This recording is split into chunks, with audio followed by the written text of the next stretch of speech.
اب نوٹ کر لیجئے، یہ کتابیں اگر آپ پڑھنا چاہیں تو کتاب الملاحم میں پڑھیے. بدترین عذاب عربوں پر آیا کھڑا ہے، سروں پر تنا ہوا ہے، بدترین. ایسی جنگ ہونی ہے الملحمۃ العظمیٰ، جس کو کہ میں بھی آپ کے گواہی پیش کر دوں گا، جسے کہا گیا دی لاسٹ کروسیڈ. بش نے بھی کروسیڈ کا لفظ بول دیا تھا، پھر واپس لیا اس نے. نکل جاتی ہے جس کے منہ سے سچی بات مستی میں. فقیہ مصلحت بھی سے اور ہندے بادہ خار اچھا، کروسیڈ کہہ کر پھر واپس لیا. یہ کروسیڈ، اس کے اوپر جس قدر نقصان ہونا ہے عربوں کا.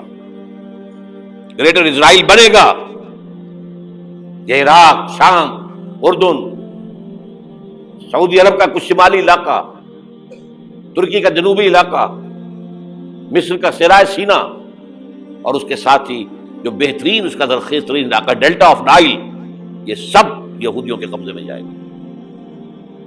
اس کو حدیث میں کہا گیا الملحمۃ العظمیٰ.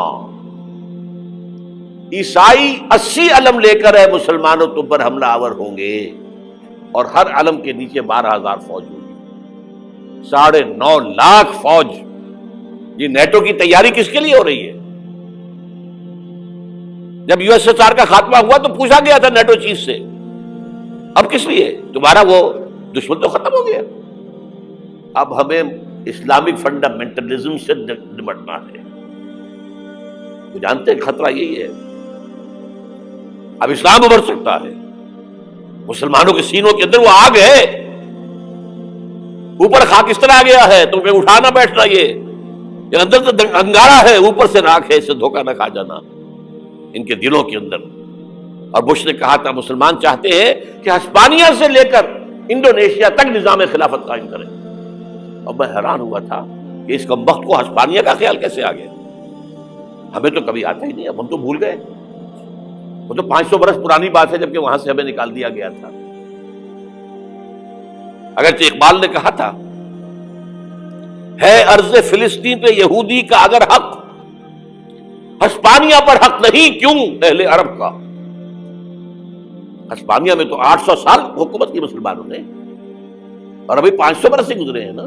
یہودی تو ارض مقدس سے 2000 سال نکالے گئے، انہیں لا کے آباد کیا گیا، عربوں کے سینے میں خنجر بھونک دیا گیا. وہ چھوٹا سا ملک جو چاہتا کرتا، کوئی پوچھنے والا نہیں. امریکہ جیسے اپنے بیٹے کی حفاظت کرے ویسے کرتا ہے اس کی. اور حضور نے فرمایا ہے وہ جنگ جب ہوگی تو ایک باپ کے اگر 100 بیٹے ہوں گے تو 99 ختم ہو جائیں گے، ایک بچے گا. یہ حدیث ہے، حدیث ہے صحیح. اور آپ نے فرمایا ویل للعرب من شر قد اقترب، عربوں کے لیے ہلاکت ہے، عربوں کے لیے بربادی ہے اس شر سے جو قریب آ چکی ہے. اور آج جس طرح انہوں نے ان کی تہذیب کو اختیار کر لیا ہے، دبئی جا کر دیکھیے، بدترین مغربی معاشرہ جو ہے وہ دبئی کے اندر ہم نے قائم کر کے دکھا دیا. اب سعودی عرب اس راستے پر بڑھ رہا ہے. اور اس کے بعد نمبر 2 پر جو ہے ہم پاکستانی ہیں. لیکن میں اس کے وہ پہلی بات جو کہہ رہا ہوں وہ تو یقینی ہے، اس میں تو احادیث صحیحہ موجود ہے. اگرچہ اس کے بعد پانسا پلٹے گا، پھر حضرت مہدی کا ظہور ہوگا، حضرت عیسیٰ کا نزول ہوگا، اور وہ گریٹر اسرائیل گریٹر گریو یارڈ بنے گا یہودیوں کا. ایک ایک یہودی قتل ہوگا اور دفن ہوگا. یہ بات میں ہونا ہے، میں پہلی بات بات کر رہا ہوں. وہ پانسا پلٹے گا جب پلٹے گا. ابھی جو سامنے ہے وہ کیا ہے؟ جس ملحمۃ العظمیٰ کہا حضور نے، جسے آرمگیڈون کہتے ہیں عیسائی. آرمگیڈون کی اگر کہیں جا کر آپ دیکھیں گے، آپ ڈکشنری میں مانی تو کیا لکھا ہے؟ A very big war which will be fought between the forces of evil and good before the end of this world. اس دنیا کے خاتمے سے پہلے خیر اور شر کی قوتوں کے درمیان بہت بڑی جنگ ہوگی. ارمجدون اسے کہتے ہیں عربی میں، اور آرمگیڈون اسے کہتے ہیں انگریزی کے اندر. اور یہ بائبل کی آخری کتاب کے اندر ہے، جو اس میں کہ مکاشفات یوحنا، ریولیشنز آف سینٹ جان. یہ تو میں کہہ رہا ہوں یقین کے ساتھ، اور زیادہ دور نہیں ہے، آیا چاہتا ہوں. اس لیے کہ یہودیوں کا اور عیسائی جو کنزرویٹوز ہیں، نان نیو کنزرویٹوز، ان کا 5 نکاتی ایجنڈا ہے متفق علیہ، جس کے تحت کہ یہ جنگ صلیبی شروع کی گئی ہے. تو سن لیجئے آپ. آرمیگیڈون نمبر 1، گریٹر اسرائیل قائم ہو جانا اس کے نتیجے میں نمبر 2، مسجد اقصی اور قبۃ الصخرہ کو گرانا نمبر 3، وہاں تھرڈ ٹیمپل، وہ مسجد جو حضرت سلیمان نے بنائی تھی 1000 قبل مسیح میں، پھر برباد کی تھی نیبوکدنیزر نے، دوبارہ بنائی گئی، پھر دوبارہ ختم ہوئی 70 عیسوی تک گری پڑی. ان کا خانہ کعبہ گرا ہوا ہے 70 عیسوی سے لے کر آج تک.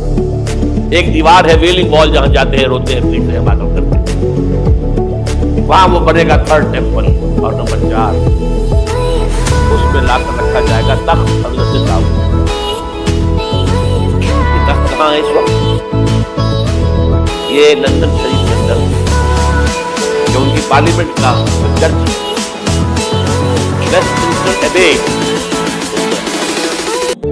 ایک پتھر تھا جس پر بٹھا کر حضرت داؤد کی تاج پوشی ہوئی، پھر حضرت سلیمان کی ہوئی، پھر وہ پتھر رکھ دیا گیا جب حضرت سلیمان نے بنایا ہیکل مسجد اقصی، وہاں رہا. ہر بادشاہ جو تھا یہودی اسی کے اوپر بٹھا کر اس کی تاج پوشی ہوئی.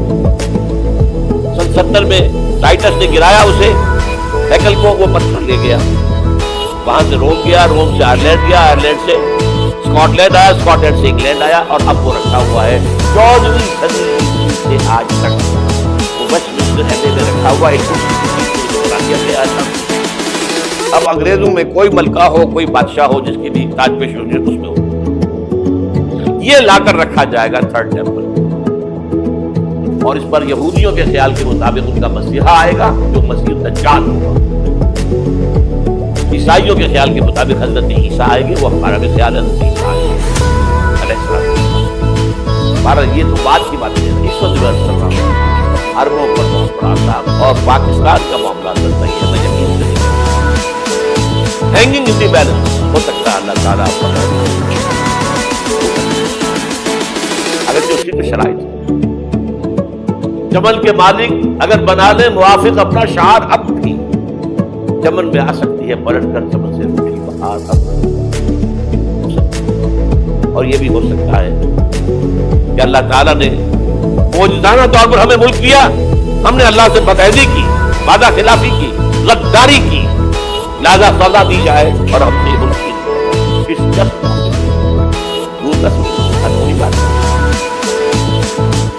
جس گھیراؤ ہو رہا ہے. آپ کے مغرب میں نیٹو فورسز اور بھارت فورسز، بھارتی فورسز گدھوں کی طرح بیٹھے ہوئے انتظار کر رہے ہیں پاکستان اور ڈسٹیبلائز ہو جائے، یہاں اور بدامنی ہو جائے. اب لاہور میں پھر آج دھماکے ہو گئے ہیں. 2 دن پہلے کا دھماکہ میں سہ کے آیا ہوں، آپ کے سامنے بیٹھا ہوں. وہ جانے بچی ہیں جو ہماری اکیڈمی کا حشر ہوا، اس میں آپ کو نہیں بتا.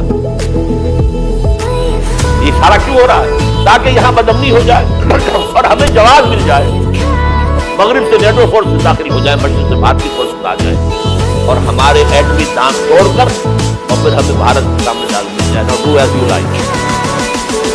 یہ ان کا نقشہ ہے. ہوگا کیا؟ وہ اللہ جانتا ہے. ہوگا وہ جو اللہ چاہے. کہ اللہ کا چاہنا جو ہے وہ کس پر منحصر ہے. یہاں انقلاب برپا کرو، یہاں اسلام لاؤ. اگر دھندوں میں لگے رہو گے تو وہ خود بخود نہیں آ جائے گا. صحابہ نے جانیں دی تھی، کتنی تکلیفیں اٹھائی تھی.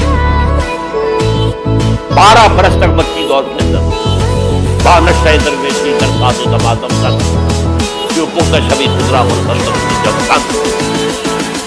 یوم طائف یاد ہے جو حضرت عائشہ فرماتی ہے کہ میں نے پوچھا تھا حضور سے کہ یوم احد سے زیادہ سختی بھی آپ پر کبھی آئی؟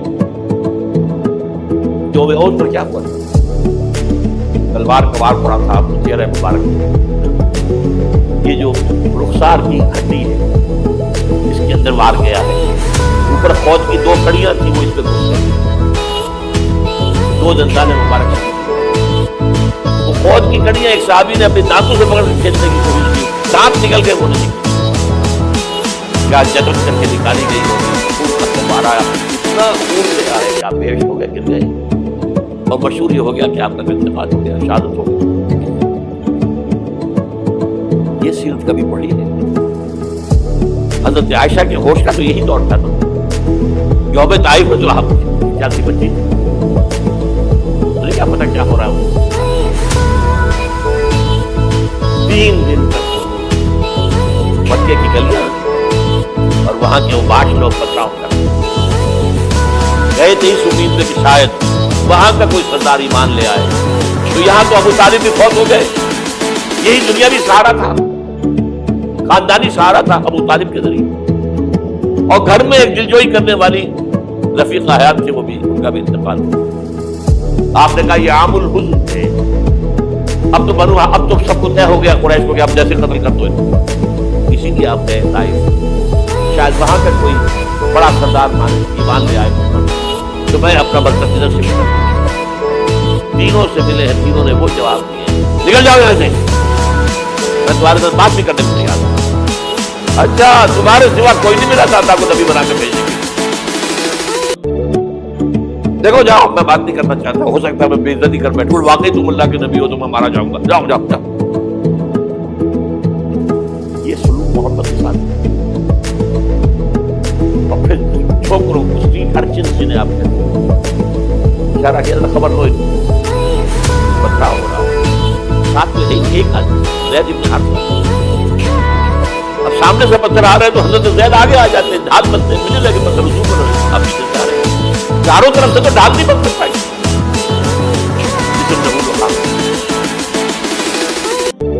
خون جا کر جوتیوں میں جم گیا ہے، جوتی اتر نہیں پڑی. پھر وہاں سے باپ سے مجھے دعا مانگی، اللہم الیک اشکو ضعف قوتی وقلۃ حیلتی وہوانی علی الناس. اللہ تیری جناب میں فریاد لے کر آیا ہوں اپنی قوت کی کمی، اپنے وسائل کی کمی، اور جو ذلت و خواری ہو رہی ہے لوگوں کے سامنے. الا ملتقننی، مجھے کس کے حوالے کر دیا؟ الا بعیدی یتجہمنی، یہ میرے اوپر ہجوم کر کے آج حملہ کرے، اور عدو من لگتا ہم نے یہ دشمن کے حوالے میرا معاملہ کیا جو چاہے کرتے ہو. لیکن پھر غمزیت غالب آتی ہے. ان لم یکن علی غضب فلا ابالی، اللہ اگر تو ناراض نہیں ہے تو مجھے کوئی پرواہ نہیں.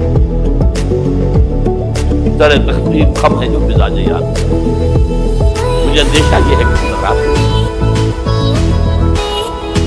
یہ تکلیف سینکڑوں صحابہ نے جانوں